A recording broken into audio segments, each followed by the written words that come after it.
Hello, everybody, and welcome back to the Cold Hard Truth Podcast. I'm Anish Gupta, and today we are doing another episode of the QB Whisperer series. Again, you guys have shown a lot of love on the first three episodes. We've done Josh Allen, we've done Kyler Murray, we've done Joe Burrow. Now we're going to do a little bit of a veteran quarterback. So we're going to do one of my guys, Ryan Tannehill. And yes, I have a lot of quarterbacks that I like. I have a lot of quarterbacks that I will defend. And Ryan Tannehill has been one of them. And to give a little bit of context first, the series is all about context on the quarterback itself coming into the league, and then a little bit of their years prior to what they're doing right now, then their strengths, their weaknesses, and are they a franchise guy? So for Ryan Tannehill, he played wide receiver and quarterback at Texas A&M. A Big 12 school. He was the quarterback before Johnny Manziel, I believe, and he was selected 8th overall by Miami. People questioned the call at the time, and I think the main thing was he was athletic, but the thing is he relied on his athleticism rather than his mechanics in college. And he lacked deep ball accuracy, so that caused a little bit of concern. So when Miami took him, it was some questions, right? But because I believe he was the third quarterback taken, and he was taken over guys like Russell Wilson and Kirk Cousins. So but his time in Miami, so for 3 years, he was sacked more than 45 times, okay? And, he was the definition of average in Miami. He was injured. He was injured a lot, neck injury, and he had a partially torn ACL in 2016. But, the Dolphins were basically a walking 8-8. I believe they had Joe Philbin, a few NFL fans will remember his name. Obviously, Adam Gase, everyone knows him, but I want to go back to that 2016 season because that was the year the Dolphins went 10-6. It was their best year of the decade, and he goes 8-5 as a starter. And he had weapons. He had Jay Ajayi with his breakout year. Those who remember, he had 1,272 yards and 8 touchdowns. He had Jarvis Landry, who had 1,136 yards, which was one of his best years. And he had Kenny Stills give him another 9 touchdowns to add to his receiving core. He partially tore his ACL towards the end of the year, and as a result, he couldn't play against Pittsburgh. Now, again, I'm more of a Tannehill fan than others, so I honestly think they would have had a shot to beat Pittsburgh in that wild card game. But, I just think after that year, he wasn't really given the same opportunities or the supporting casts. And again, he was injury plagued. So, everything really changed in 2019 when he was dealt for a 6th-round pick. So the Titans go 2-4 with Marcus Mariota, and they got shut out by Denver. And then it started to look pretty bad for this team because they had 3 straight 9-7 years. And I believe they had upset the Kansas City Chiefs the year prior. So, they made the divisional round, so they had some expectations. And, to go 2-4 really it was a bit concerning. So, they decided to make a quarterback change with Mike Vrabel over there. And he goes 7-3, right? 7-3. Keep in mind, this was one of the best seasons, I think, of the 2010s, at least in a 10-game sample size, right? He had the 4th highest passer rating of all time, which I think was 117 something. That's insane. Right? To give context, he led the league in yards per attempt with 9.6, average yards per attempt, yards per completion, average yards per completion, and again, of course, he led it in passer rating. And he was 3rd in completion percentage. It was an insane year. I think people just didn't give him enough credit because Derrick Henry obviously won the rushing title, and he just went bonkers in the playoffs and towards the end of the regular season. But let's go to the playoffs, right? So he goes 2-1 in that span. Obviously, against the Patriots, he didn't really do much. He did enough to win, but that's not saying much. He didn't do anything against the Patriots. But the Ravens game, I really want to talk about that because I make the argument a lot. And this was the argument I made when I said Ryan Tannehill is better than Jimmy Garoppolo. Look, I believe he won them that game. Now, obviously Derrick Henry had 195 yards and a passing touchdown, so everyone's going to look at me like I'm crazy. But hear me out. So Derrick Henry really wasn't – most of his yards were in the second half and towards the end of the second quarter. He didn't really have much in the first. But what changed is when Ryan Tannehill threw 2 touchdown passes to 2 tight ends, and they were really good throws. One of them, yes, the tight end was pretty open, and the other one was just – Jonnu Smith made a hell of a catch. But here's the thing. He goes 7-14 for 88 yards and 2 touchdowns, and he had a rushing touchdown. So he had 3 touchdowns on the game. But what I think is that separates this, Ryan Tannehill wasn't getting the respect he deserves that he is now. So back then, the secondary, the Ravens were talking a lot of smack prior to the game. So guys like, Earl Thomas, Marlon Humphrey, Marcus Peters especially. they played up because they didn't believe that Ryan Tannehill could get it that far, and he proved them wrong and made those 2 touchdowns to get a 2-possession lead on this team. And that's when we saw the Ravens couldn't come back, down 2 possessions. They didn't play well without a lead. And he was part of that team that exposed them, right? So, and let's say it was a good quarter. Let's say it was Aaron Rodgers under center. You really think that secondary of, the Ravens caliber is going to play up like that? I don't think so. So I think it's a little bit of circumstance, but he did make those plays, and he was very good on third down. He was 7 of 13 against that Ravens defense at the time. That was very good. And, as someone who picked the Titans to win that game, again, I just saw it as a ride of momentum, right? One team got 3 weeks of rest. The other was riding hot. And Ryan Tannehill, again, if you have a good quarterback, look, say what you want about Ryan Tannehill. At that time, he was playing great.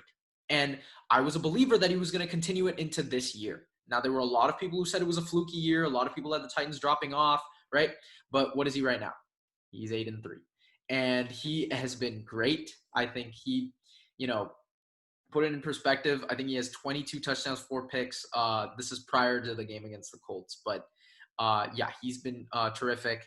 And I think, let's go on to his strengths, shall we? So the strengths with him is he's a great quarterback against man coverage. And I think that's good because, against rookies and stuff, younger quarterbacks, you tend to run zone because they're not good with disguised coverages. And I think with the veteran quarterback, they understand the zones, but with man coverage, they make it a little bit tougher. But with him, he's good. He's a great quarterback against man coverage. And the second thing is he's efficient. So the thing with Ryan Tannehill is he's not going to throw that many interceptions. He just isn't. And again, the highest he's had is 12, ever since his sophomore year. So he is very efficient. And he understands his receivers' routes. So, with a Yankee concept, for example, right, when A.J. Brown, there's a play where A.J. Brown is running to the right, and he buys enough time and recognizes that the linebackers are playing up, so he gives A.J. Brown extra time to run his route on a Yankee concept and pick it up and take it for extra yards. And obviously, A.J. Brown is a great receiver, so he understands his receiver's strengths, which is really good for a quarterback like that, especially, with these receivers that are young and developing, and we still haven't gotten a clear-cut description of guys like Corey Davis, Tajay Sharp, right? Even Adam Humphries last year. We really didn't know what they were capable of, and Tannehill understood what his receivers could do. So I think that was very key last year because, coming into this offense, right, Mike Vrabel didn't want to make it complicated. It was a whole ground and pound, defensive type of scheme, and it worked, right? And, the best part of this transitions into another strength. He knows when to run. So Ryan Tannehill, again, like I said, he relies on his athleticism, which is obviously why wouldn't you if you were a former receiver in college. So he again, against the I would say in 2019 his most impressive game was against the Chiefs in the regular season when they came back down 9 with 6 minutes left in the fourth quarter.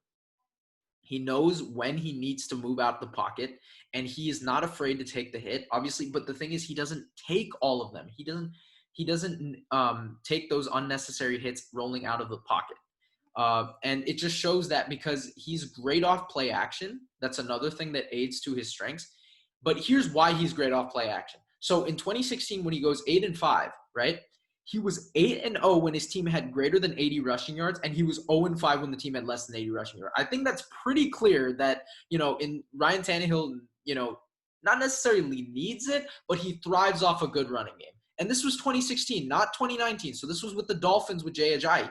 So this transitioned, obviously, with the Titans. We should have seen it coming because, right, with a guy like Derrick Henry, again, for me, it's not about how you start the year. It's about how you finish it. So when Derrick Henry was coming into 2019, we should have recognized that this team was going to give it to him more, right? He was getting – I believe he had 600 yards the final 4 games. Why wouldn't they keep it going? And – again, Ryan Tannehill was thriving off that. With Marcus Mariota, you don't have that because he's not a consistent thrower of the football. He relies too much on his legs. He's not consistent in the pocket. He doesn't have good pocket presence. But Ryan Tannehill does. And the best part is he knows what to do with bootlegs. And the thing is with him with play action, again, like other quarterbacks we see, they rely on bootlegs to the left or to the right. With him, he can stay in the pocket off of play action, and he knows how to draw linebackers in and find his receivers. So I think those are his main strengths. Now let's go on to his weaknesses. Now his weaknesses is he has the lowest rate of throwaways, meaning he took 31 sacks last year, right? And I go back to that metric where I said he had 45 plus in his time in Miami. but about 10 were avoidable out of those 31 sacks. That's a good percentage of them that he could have avoided. And there was this one concept where he has a vertical play route and the receivers are basically covered, okay? And as a quarterback, obviously, your receivers aren't going to get open on everything. But if they're covered, right, his first instinct was to run and escape a clean pocket, right? Because he was he had the sixth least amount of pressures out of all quarterbacks in his time with Tennessee last year because, his offensive line is a run blocking type of scheme. So they're strong-headed. And that's why initially they are going to stop the defensive line from coming. The problem is they collapse easy with run blocking offensive lines. So in the time that he had, he didn't utilize his clean pocket. He would look to scramble. And that's the part where it's, relying on his athleticism. So in that play with the whole vertical concepts, he has Derrick Henry in the flat open, but he chooses to try and make a play out of nothing when you could have taken the dump off. So, and there's another thing, this is a little bit of a tacky thing, but this was also out of college on his scouting profile. He drops his elbow before he throws. Now that delays his release, and that is why he takes 2.8 seconds to throw. That is the second longest time to throw out of all quarterbacks. So that's a little bit, of a knick-knack thing, but we have to – I just want to mention it. It's a weakness, right? And his performance under pressure or against, quote-unquote, the blitz is a bit skewed. And I think that's why, that's why I kind of say, he's not afraid to run, but also we got to take into account that his sack rate is very high. And the thing is, when he took those sacks in Miami too, and even with the Titans, the amount of sack yards he took was also very high. So he led the league in the amount of sack yards he took twice in Miami, and it was pretty high in terms of the ratio of sacks to sack yards taken last year in Tennessee. Now, this year he's made it a bit better. He has 14. He's been sacked 14 times at this point and taken 111 yards with it. But again, that's a little bit much. That's around 7 yards or 14 and 111. I think that's around 8 yards a sack, which isn't too bad. But I think just he's got to be a little bit more careful with the clean pocket and, again, recognizing the blitz. That's just a little knick-knack thing. But those are his strengths and weaknesses. I think against, if you look at his tape, he's got a good arm. He doesn't throw it down the field much, but when he needs to, he's actually pretty accurate on it. And I think people don't recognize that. He doesn't always fire it into tight windows, but again, he doesn't have to. And again, I think he's at his best when he can get his receivers open through crossing routes, because I'm telling you, it's lethal, and he utilizes his receiver strength. So whether it's Adam Humphries on a 3rd and 6 taking a quick crossing route and being a little bit of shifty, or it's just A.J. Brown taking a quick one and, using his power to get into the end zone against the Ravens, as we just saw. Now, obviously, the question comes down, is he a franchise quarterback? Now, he did sign a max deal. It was like a 4-year deal. I don't remember the numbers, but I know it was north of 120 mil. So, or I think it was 28 mil a year. But here's the thing. Is he a franchise quarterback? Yes, he is. Ryan Tannehill is a good quarterback. I'm not going to say he's elite. I'm not going to say he's tier 1, but he gets the job done. And look, with the Titans, with a good running game, right? 8-5 in Miami, and he is 15-6 with the Titans. So that equals wins. And in the playoffs, he showed he could do it on the road. Now, I think this Tennessee team is going to win the division because obviously they got the tiebreaker of the Colts now. And at 8-3, they've got a pretty good shot to stay consistent. They've got a couple games here and there, but I think their big test was at Baltimore if they could do it again, and they did. So I think this Titans team will get a home playoff game finally. So let's see how they do. And I think, I'm a believer that there's obviously the Chiefs and the Steelers at that tier 1 of the AFC, but the Bills and Titans are not far off. And the Titans really could do something again because we've seen them do it before. And again, people are starting to ride this team off a little bit.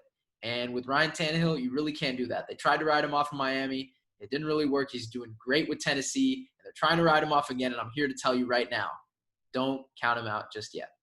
So I think that was to wrap this up, this was kind of my analysis on Ryan Tannehill. Let me know what you guys think. Was there anything I missed? Was there anything I might have, critiqued that you guys disagree with? Anything that I should have added to my strengths and weaknesses? But that's my take on Ryan Tannehill. Again, let me know what you guys think of this QB Whisperer series. I'm really enjoying it. I love to analyze quarterbacks, and I've always been taught to not hate NFL players. I never do that. And I've always got a lot of love for all these guys. They're they're giving me entertainment, and I got a lot of love for Ryan Tannehill and this Tennessee Titans team. So let me know what you guys think down below. Again, all our socials are down below as well in the description. Road to 500 subs and 500 Instagram followers is on the way. So we really appreciate you guys for that. Thank you guys so much for watching, and we will see you next time.